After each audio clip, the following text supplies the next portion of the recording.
Olá, estudantes do nono ano, tudo bem com vocês? Eu sou a professora Elida Paixão e hoje nós vamos continuar o nosso estudo do bloco extra que nós elaboramos, lembrando que é uma revisão dos conteúdos que já foram estudados e esse bloco específico nós estamos relembrando conteúdos do terceiro bimestre, certo?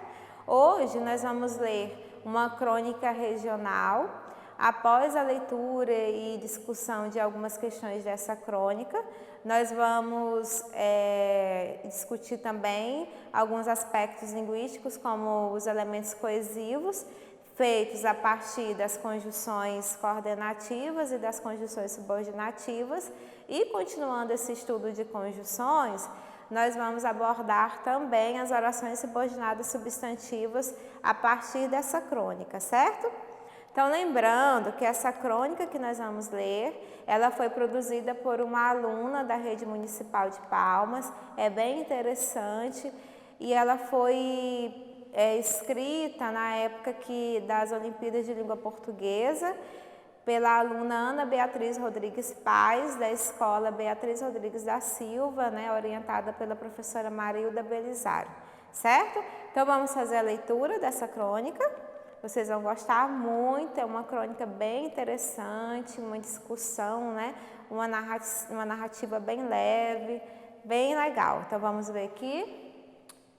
Então, o título é isso aí, Sempre em Busca de Luz.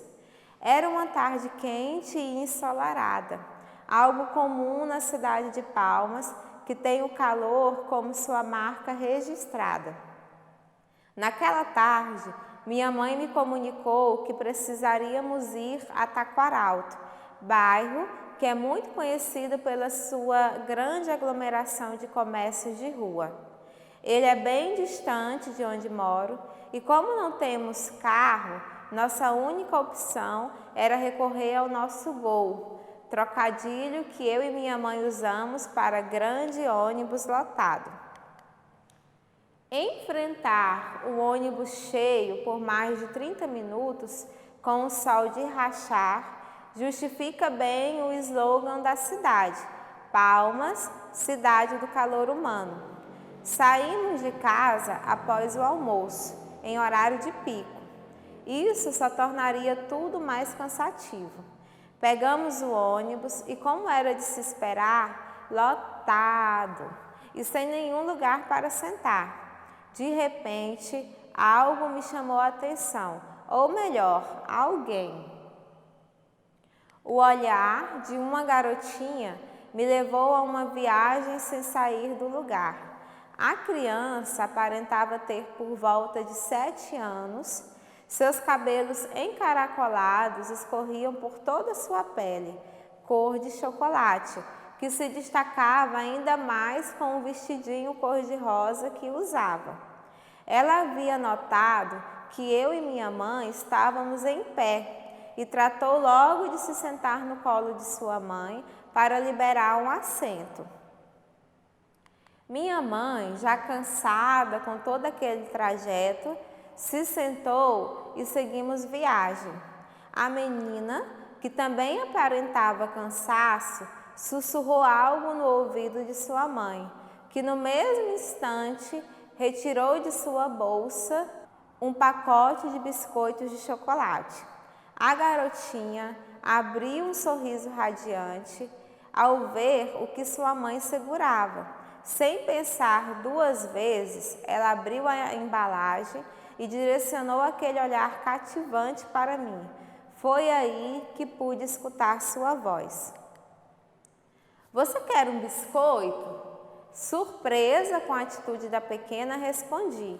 Não, muito obrigada, acabei de almoçar. Sem esperar muito, lhe fiz outra pergunta. Qual é o seu nome? Ela, com brilho nos olhos, me respondeu. Sol. Como assim? Por que Sol? Reparei pela sua cara de confusa que ela não havia entendido minha pergunta. Logo, cumprimentei. Acredito que para você ter esse nome tem um motivo, não tem? Ah, sim. A mamãe disse que me chamam assim porque ela ama girassóis e fala que eu tenho que ser como um girassol, sempre em busca da luz. Imediatamente, meu olhar foi atraído para a janela, uma luz sem fim, num espaço grandioso, enorme. Estávamos passando pela Praça dos Girassóis, ponte esportivo da cidade.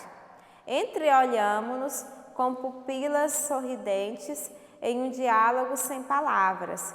Rimos. Sol olhava encantada a praça, que também é dela, cheia de sol e girassóis. Nesse instante, até me lembrei de que brincava no parquinho correndo por toda aquela praça, mas que nunca tinha visto as famosas flores do sol. Distraída pelo trajeto, me perco no tempo, volto à tona com o chamado de minha mãe. Chegamos, me despedi da minha graciosa amiguinha e descemos. Prometi a mim mesma que nunca me esqueceria daquela pequena, a menina iluminada que sorri com o olhar. Nunca mais a vi, mas todas as vezes que passo na Praça dos Girassóis, a vejo refletida. Então, aí o texto da aluna Ana Beatriz Rodrigues Paz, é orientada pela professora Maria Belisário da Silva Ribeiro, da Escola Municipal Beatriz Rodrigues da Silva, aqui de Palmas. Então, um texto bem interessante, bem fluente de ler. E aí, esse texto, ele é uma crônica regional, porque foi produzido aqui, na nossa cidade. E tem elementos, que ela destaca, ela vai destacando alguns elementos que você consegue identificar a região. Então, por isso que é chamada de crônica regional, certo? Então, vamos ver algumas questões desse texto. Então, aqui no quadro tem a questão 1 que diz o seguinte: em qual região do Brasil ocorrem as ações narradas no texto? Então, lá no início da crônica, vocês observam que o primeiro enunciado, ela deixa isso bem claro, quando ela fala assim, Era uma tarde quente e ensolarada, algo comum na cidade de Palmas, que tem o calor como sua marca registrada. Então, bem nesse início, ela já deixa claro, o lugar, a característica do lugar. A pergunta 2. Geralmente, as crônicas narram um fato cotidiano com a intenção de provocar uma reflexão. Qual é a reflexão apontada nessa crônica? Então, para responder essa questão, vocês têm que reler toda a crônica, ver o que está sendo narrado. Então, observem que ela narra o encontro que ela tem com uma menininha, dentro de um ônibus lotado, que ela usa até um trocadilho, chama o ônibus de Gol, um grande ônibus lotado, bem interessante, que tem esse tom de humor, E aí ela encontra uma menina, a menina oferece um biscoito, ela fica encabulada que a menina se chama Sol, e aí a menina vai explicar o porquê, Porque a mãe ama os girassóis, que os girassóis estão sempre em busca de luz. Então tem essa reflexão. E aí a partir dessa fala da menina, elas estão passando próximo à Praça dos Girassóis, que é uma praça, a maior praça da cidade aqui de Palmas, se quer, do nosso estado. E ela começa a ver a beleza da praça, nunca tinha observado aquela beleza, e ela começa a refletir sobre isso, a partir do nome da menina, da praça e o sentido da vida. Então, a reflexão que essa crônica faz é isso, o título por si só já fala, sempre em busca de luz.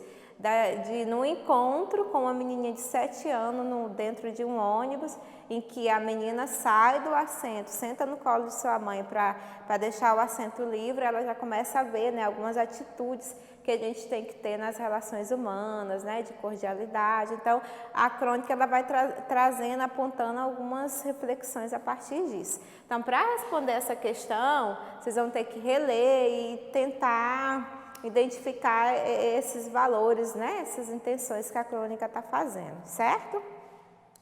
A outra é a questão 3. Quanto à linguagem, a crônica foi escrita em primeira ou terceira pessoa. E aí vocês também têm que reler a crônica, né? E ver como é que ela vai narrando. Então ela começa, era uma tarde quente, ensolarada, né? Enfrentar o ônibus cheio. Aí lá ela começa, de repente, algo me chamou a atenção, ou melhor, alguém. Então você já vê que ela já se coloca. Ela também nesse trecho fala assim, saímos de casa, então ela e a mãe, né? Então ela usa aí a primeira pessoa do plural, nós saímos. Então, observe que a crônica ela é narrada por um narrador personagem, porque ela vai relatando algo que acontece com ela, né, e com a mãe dela no passeio que elas vão fazer. E aí a questão 4 é uma questão, né, opinativa, que diz assim, em sua opinião, o que tornou a menina Sol inesquecível? Então, por que a menina Sol se torna inesquecível? Que lá quando ela vai descer, ela diz, né, que ficou encabulada, né? Que toda vez que passa na Praça dos Girassóis, ela vê a imagem da menina refletida, né? Porque os girassóis já lembram, né, o sentido da palavra dessa criança quando ela explica por que a mãe colocou o nome dela de Sol.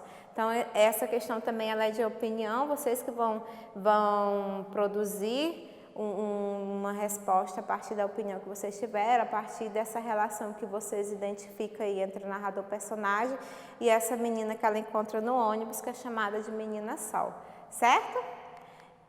Continuando o nosso estudo, vamos ver uma imagem aqui, a próxima imagem. Olha só, nós vamos estudar agora alguns conectivos que são utilizados nessa crônica, né, e em vários textos, principalmente os textos argumentativos, que será outro assunto que nós vamos discutir, né, mais à frente, porque são chamados de elementos coesivos, né, coesão sequencial, que é a conjunção. Então, vamos relembrar o conceito da conjunção? Aí diz o seguinte, ó, as conjunções são palavras invariáveis que servem para conectar orações ou dois termos de mesma função sintática, estabelecendo entre eles uma relação de dependência ou de simples coordenação. Quando ela estabelece essa relação de dependência de uma frase depender da outra, elas são conjunções subordinativas. Quando ela não depende, elas são coordenativas, certo? E aí, nesse quadro, nós temos alguns exemplos de conjunções coordenativas, que é o portanto, logo, pois, como, mais, e, né? Embora, porque, entretanto, quando, ora, porém, todavia, contudo, seja, conforme. A gente tem algumas conjunções coordenativas aí, certo? O outro quadro vai explicar justamente qual é a função das conjunções coordenativas, né? Então, as conjunções coordenativas, elas têm essa função. Elas vão ligar orações que não fazem parte de uma outra oração, né? Ela vai unir núcleos de um mesmo termo. Então, são orações que a gente chama semanticamente independentes. Ou você usa ela sem a conjunção, né? Você usa ela sem a conjunção, que ela não vai ter esse valor de dependência, ou você usa ela com as conjunções apenas para unir, para ligar uma na outra. E aí nós temos os sentidos que essas conjunções vão transmitir. Elas podem transmitir 5 sentidos, né? De adição, que aí ela vai ser chamada de aditiva. Nós temos aí no quadro as principais conjunções, né? O e, nem, bem, como. A adversativa, que ela vai expressar uma ideia de oposição, né, de adversidade. As mais utilizadas é o mais, porém, todavia, contudo, no entanto, entretanto. A alternativa, que ela vai dar esse sentido de alternância, né, ou, quer, já, seja. Conclusiva, que vai dar um sentido de conclusão, assim, logo, portanto, por isso. São as conjunções mais utilizadas, e explicativas, que vai dar uma ideia de explicação, porque junto, sem acento, né? Pois.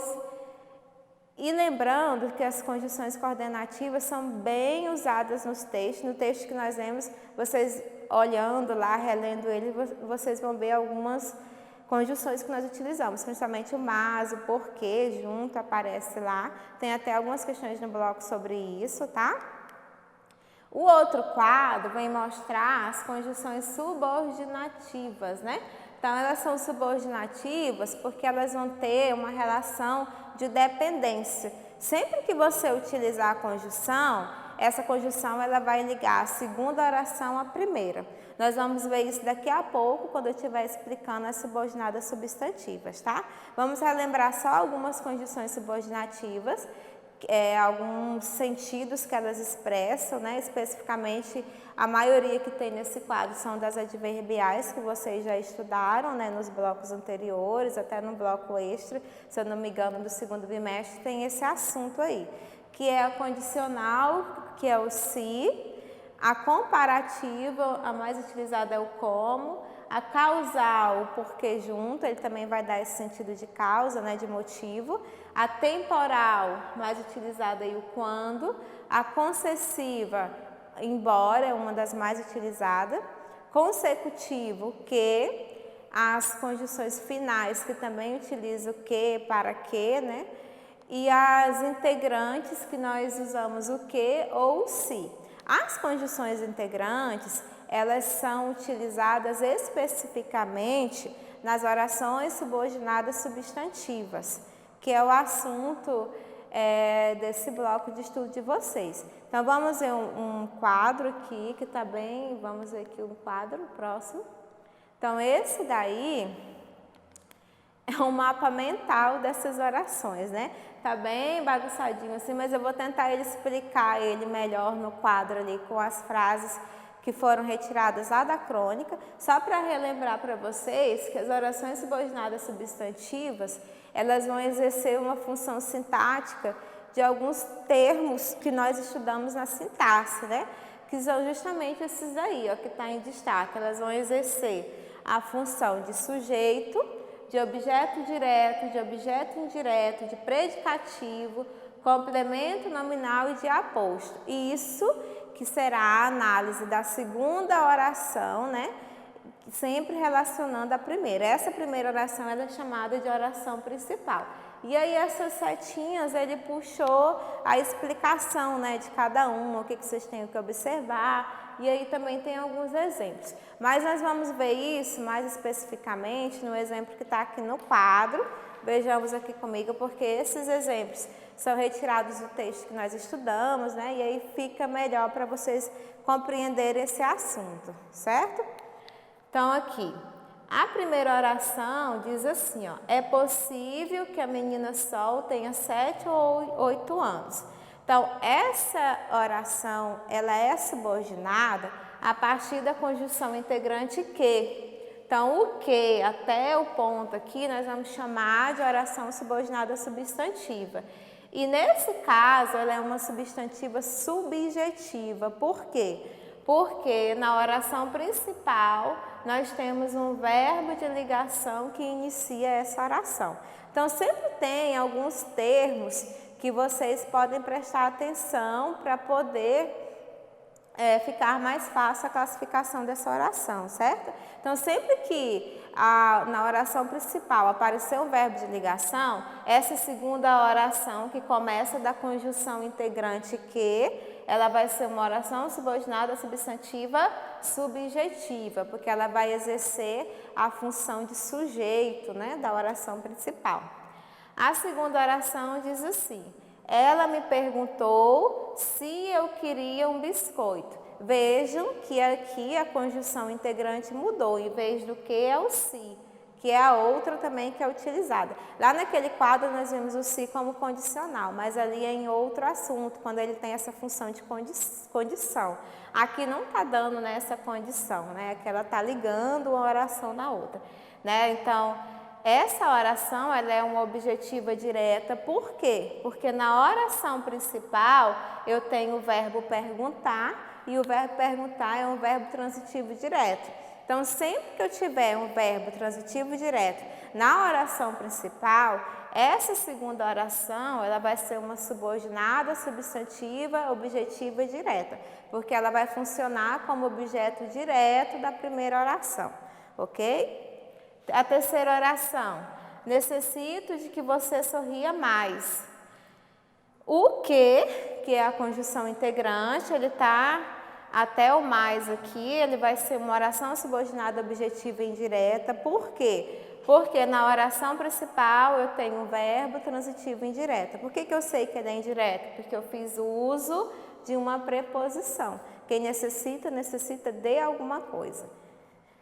A outra oração, a 4, tenho medo de que nunca mais a veja. Então, nós temos aqui também o que, de novamente, que é uma conjunção integrante. Então, a partir do que até veja, essa oração ela é uma subordinada substantiva completiva nominal. Porque na oração principal eu tenho medo, que é um substantivo abstrato acompanhado de uma preposição. Sempre que o substantivo vir acompanhado de uma preposição e não o verbo, então essa segunda oração ela é completiva nominal, porque ela exerce a função de complemento de um nome, certo? A outra, meu medo é que nunca mais veja aquela menina. Então, a partir da conjunção integrante que, essa segunda oração aqui todinha, ela é chamada de subordinada substantiva predicativa, porque ela exerce a função de predicativo da primeira oração, da oração principal. Então, na oração principal eu tenho um sujeito e um verbo de ligação, certo? A outra oração, nós vamos recorrer bem que ao mapa, um pouquinho, vamos voltar bem que ao mapa aqui anterior. Ela é mais fácil, que é a positiva, tá? A apositiva, ela exerce a função de aposto. Então, sempre você vai ter a pontuação para destacar ela. Aí, nesse mapa, ele está falando que é os 2 pontos, né? Então, olha o exemplo que ele dá aqui. A Bahia precisa de algo importante, 2 pontos, que você acredite nela. Então, sempre vai ter uma oração assim, que ela vai ter essa função de explicar o que foi dito antes. Que isso é a função do aposto, ele exerce essa função de um termo explicativo, ok? Então, é isso, pessoal. Nesse bloco de hoje, o assunto é um pouquinho assim mais complexo, mas não significa que vocês não aprendam. Eu oriento que vocês assistam muitas aulas interessantes aí na rede, né? Muitos blogs de professores que explicam sobre as subordinadas substantivas, as subordinadas adverbiais que vocês estudaram em blocos anteriores, as subordinadas adjetivas. E principalmente, vocês têm que aprender sobre os conectivos. Quando é que o conectivo ele está fazendo essa função de coordenação ou de subordinação, ok? Lá no bloco de estudos de vocês também, desse terceiro bimestre, nós deixamos lá links, né, de aulas, de videoaulas, para vocês assistirem sobre isso aí, para diferenciar o conectivo quando ele faz essa função de coordenar e de subordinar, ok? Então, estudem, se dediquem, que vocês são capazes de aprender sempre mais. Então, ficamos com essa frase: o conhecimento não está nas mãos dos mais inteligentes, mas sim dos mais interessados. Estudem sempre e até a próxima.